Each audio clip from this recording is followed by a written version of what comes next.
Hey everybody, welcome back to the channel. OCG Experience here. I was in the mood for flipping through a binder, so I figured we'd take a look at, you can tell already, Volume 4. So obviously Volume 4 is the fourth set in the volume series of Series 1 OCG. This was released in July of 1999. If you want to take a look at the box, you have Yugi and Pegasus here. Very cool classic manga artwork. I love these boxes. I think just the really simple layout with just simple art boxes, really nice, really tasteful. Over here on the side, I pulled out a couple Volume 4 Summon Skulls. So this would be pretty much the chase card of the set, ultra rare. Something interesting about Volume 4, it's the first volume set to have a copyright change and reprint. So here's the original version. I guess you could say it was distributed in July of 1999, right? Original copyright, Kazuki Takahashi Shueisha, Shueisha being the parent company of Shonen Jump, if you didn't know. And here would be your reprinted version, Kazuki Takahashi Studio Dice Shueisha. And Studio Dice is basically just Takahashi's manga company, or his manga studio, I guess I would say. I guess that was formed around 2000, or at least that's when they started using the copyright on card releases, because that coincided with the release of Magic Ruler, the OCG Magic Ruler, released in, I think, March of 2000. So that kind of serves as an indication that the reprinted volume sets, Volume 4 through Volume 7, were distributed around that same, mid to late 2000 time frame, I would say. With that being said, I don't want to dwell on the Studio Dice thing for too long, but you might think if something's, the word reprint kind of has that connotation of, oh, it's not the original, it's not as old, it's possibly not as rare, maybe less desirable. In this case, the Studio Dice version had a slightly shorter distribution, or a smaller distribution, I should say, that actually gives it a slight premium over the original. It's not extremely significant at the moment. From my experience, just take Summon Skull, for example. You could probably buy a Volume 4 Summon Skull in near mint to mint condition between $200 and $300 raw, let's say. That's what I see most of the time. In this case, I think it would be reasonable to look at it as, like, from 250 to 300 range, it's probably going to be like your Studio Dice version, whereas on that lower end, like 2 to 250 for the original, for example. Similarly for the sealed product, this is the copyright here. This is an original version, but if you had a Studio Dice version, just like the card, it'll have Studio Dice right there. That's for all Volume 4 through 7 sets. But anyway, I want to take a look at the cards themselves. Okay, so I have the binder open here to the Volume 4 set. Pretty typical of a volume set. You have a lot of, not very useful vanilla commons going on. So I guess I'll point out some notable ones. For example, here is the first release of Petit Moth, meaning for the first time you had the summoning mechanics required to summon the perfectly ultimate great moth, which was actually released months earlier, distributed as a promo for the Duel Monsters 2 Japanese Dark Duel Stories for the Game Boy game. You had like a 5% pull rate for the Perfectly Ultimate Great Moth promo. Up until this point, couldn't play it, but with this set, you had the Petit Moth as well as the Cocoon of Evolution that you'll see on the next page, that brought the moth from being completely unplayable to still not really playable, but you could if you wanted to. Also, this is basically the Harpie Lady set, first appearance of Harpie Lady, as well as Harpie Lady's sister. So this was actually somewhat of a useful combo. I guess I'll talk about once we get to the Harpie Lady's sister, but iconic monster, my Valentine Ace monster. It's a big anime manga favorite, so that's pretty cool. You also had, let's see, Marin fan. It's not really nothing notable at the time.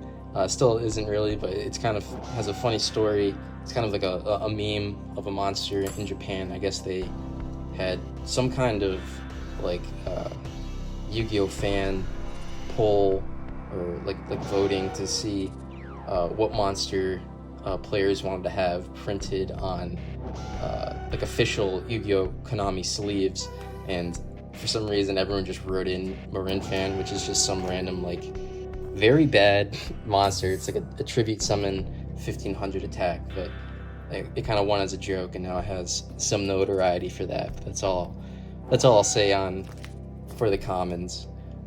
Taking a look at the rares here, we have, I think my favorite would be Eradicating Aerosol. So this is like a uncensored version, having the word God on the hand. Obviously that was removed for the English release. I guess God was killing insects back in the day. So like I said, Coon of Evolution, you could finally summon your perfectly ultimate Great Moth with it. Super rare. The regular Great Moth actually wasn't released until a couple sets later, Volume 6. And the additional 2 super rares down here, I think it's kind of cool how they gave both Magician of Faith and Mask of Darkness super rare rarity, because they kind of have like hand-in-hand effects. Well, one, you know, pulls a spell from the graveyard, the other pulls a trap, so that's pretty cool. I already talked about Summon Skull for a little bit, you know, enough said. It was kind of a beast, you know, early on in the game, single tribute, 2500 attack. With that being said, you know, it's so playable compared to, you know, other tribute monsters with those kind of stats. This was like the first true like chase card where it was, you know, very viable competitively, and it was hard to pull, you know, so very desirable back in the day. Oh yeah, and it didn't get like a common print like starter deck Yugi had until EX starter box, which wasn't until, you know, December, January, end of the year. So, you know, you have that 7-month or so time frame where, like, if you wanted to play a Summon Skull, you had to, you know, score it from a Volume 4 pack. So it probably had a nice price tag on it. Right Leg of the Forbidden One. This was the last limb of the Exodia pieces release. Volume 3 had the left leg, you know, you had the other 2 arms as promos for the GB2 strategy guide, or the DM2 strategy guide. Similar as the other pieces, you know, you can score this for like 50 to 70 bucks, depending on how mint you want it.